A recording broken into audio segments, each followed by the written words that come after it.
पड़ेगा दर्पण ने मुझे छुआ। क्या दर्पण ने आपको छुआ? छुआ नहीं छुआ। जैसे दर्पण ने आपको नहीं छुआ और आपका प्रतिबिंब दर्पण में झलक गया, उसी तरह इस कर्म सहित आत्मा ने क्रोध तो किया, पर क्रोध ने आत्मा का स्पर्श भी नहीं किया। क्या सूरज ने आपको छुआ? लेकिन कहा तो जाता है सूरज की कठोर किरणें कमलों को खिला रही हैं, लेकिन सूरज तो ऊपर है और कमल सरोवर में है। छुआ क्या? नहीं छुआ। ऐसे ही जो विभाव है, जो विकारमय परिणाम है, वह आत्मा को तो नहीं छूते हैं, लेकिन यह आत्मा राग द्वेष करके उस विकार भाव रूप परिणत हो जाता है और नवीन कर्मों का बंध कर लेता है। जो निकलना था, जो जा रहा था, उसे ही बुला लिया वापस, रुको अभी मत जाओ, हम आपको ऐसे ही नहीं जाने देंगे। इतना आसान नहीं है कि आप उसकी विदाई यूं ही कर दो बाय बाय करके।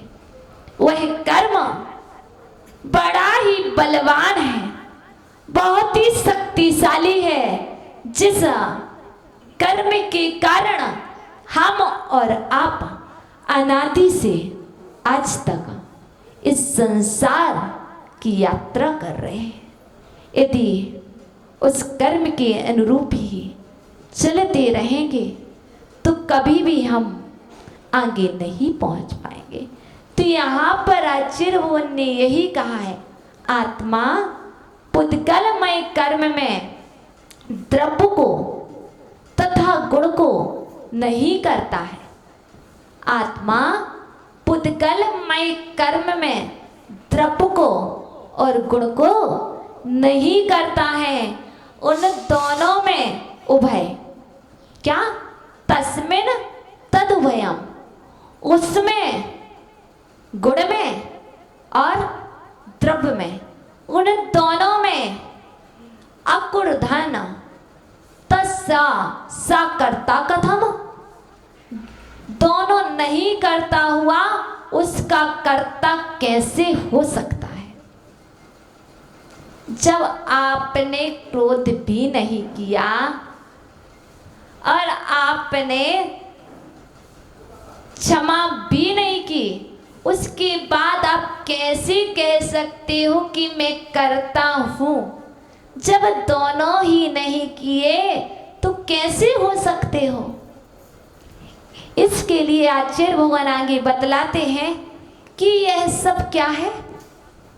कर्म है, लेकिन कर्म की निमित्त से भी हम अपने आप को संभाल नहीं पाते तो तद रूप परिणत कर जाते हैं।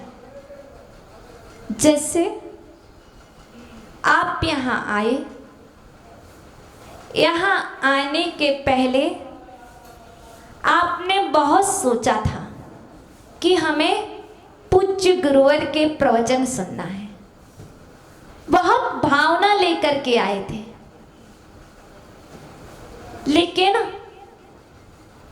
हमारा पुण्य कमजोर रहा, पुण्य कमजोर रहा कि पूज्य गुरुवर के प्रवचन हमें सुनने नहीं मिले। लेकिन भावना कुछ थी, लेकिन उसके बाद भी आपने उन भावों को एक्सचेंज किया कि नहीं किया? जो सुना रहा है उस रूप आप परिणत कर रहे हो कि नहीं? या तो जो कर्म होते हैं शुभ और अशुभ, हमें जैसे निमित्त मिल जाते हैं हम उस रूप परिणत कर जाते हैं। जब हमें क्रोध के निमित्त मिलते हैं तो हम क्रोध रूप परिणत कर जाते हैं, और जब हमें स्वाध्याय के निमित्त मिलते हैं तो हम स्वाध्याय रूप परिणत कर जाते हैं। अभी संगीत की आवाज आने लगेगी, आपके अंदर से वही भजन की धुन निकलने लगी। क्यों? क्योंकि उस रूप आप परिणत हो गए हो। तो आगे आचार्य भगवान कह रहे हैं जीवम्मी हेतुभूते, जीवम्मी हेतुभूते, जीव के निमित्त रूप होने से, जीव को निमित्त रूप होने से बंधस्सा, बंध का तो परिणाम होता है। जीव को निमित्त रूप होने से बंध का परिणाम होता है। अर्थात जो आत्मा है वह निमित्त, जैसे निमित्त मिलते हैं उस रूप परिणत हो जाता है। तो यहाँ पर क्या कह रहे हैं? कर्म बंध का परिणाम होता है। यदि शुभ निमित्त मिल रहे हैं, आप शुभ निमित्त को पा करके शुभ रूप परिणत हो रहे हो, तो यहाँ पर शुभ का बंध होगा। और यदि आप शुभ निमित्त मिलने के बाद अशुभ रूप परिणत हो गए तो अशुभ बंध होगा। दृष्टवा, ऐसा देख करके जीवेन सप्तमी, जीव ने कर्म कृतम, जो कर्म किए हैं उपचारेण वर्णते, उसे उपचार से कहा जाता है। यहाँ पर आचार्य भगवान ने कह दिया है जो जीव है अर्थात आत्मा को निमित्त रूप होने से कर्मबंध का बंध परिणाम होता है, ऐसा उसे देख करके जीव ने जो कर्म किए हैं वो है उपचार से कहा जाता है। जैसे कल पूज्य गुरुवर ने बताया था, आप युद्ध में गए हो, आप युद्ध कर रहे हो और उस युद्ध में तलवार भी ली है, किसी के ऊपर वार भी किया है और किसी का घात भी किया है। पाप किसे लगेगा और पुण्य किसे लगेगा? आपने युद्ध में जाकर के युद्ध किया है, उससे पाप का बंध हुआ कि पुण्य का बंध हुआ? पाप का। उस पाप का फल किसे मिलेगा? जिसने किया। दोनों को? दो कौन है? यहाँ तो हमने राजा बोला ही नहीं है। यहाँ पर बात ये आ रही है जो युद्ध में गया है उसके लिए आज्ञा किसने दी? आज्ञा किसने दी?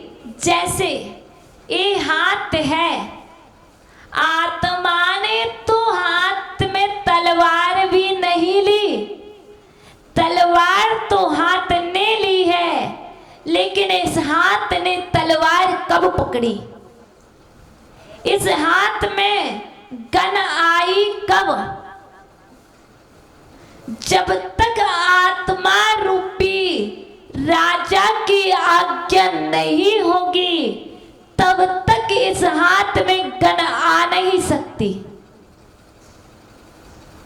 और जब हाथ में गन आ गई है और आज्ञा आत्मा से हुई है तब आपने चलाई, तो फल फल किसे मिलेगा, शरीर को मिलेगा कि आत्मा को? कष्ट किसे होगा, इस शरीर को होगा कि आत्मा को? कर्म से बंध किसको होगा, शरीर को कि आत्मा को? वरना कुछ लोग ऐसे मिल जाएंगे, मैंने तो कुछ किया ही नहीं, मैंने तो मात्र आज्ञा का पालन किया था, कि उन्होंने कहा था कि जाओ युद्ध करके आओ। जैसे पूज्य गुरुवर ने कहा है प्रवचन करके आओ,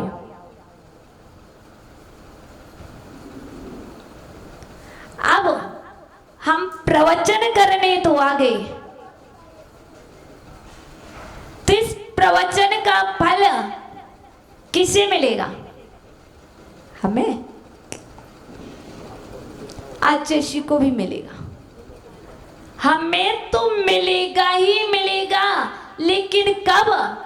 जब हम उसे सौभाग्य मान करके करेंगे तब। हम सोचें कहां से ये भार दे दिया है, मुझे करना तो नहीं था पर करना पड़ रहा है, और पूज्य गुरुवर को उसका पूरा का पूरा पुण्य मिल जाएगा। मिलेगा क्या? पर दोनों को फल, लेकिन हो सकता है इस समय हम शुभ में तो लगे, ऐसे ही जब हम अशुभ में लग जाते हैं, युद्ध करने लगते हैं, तो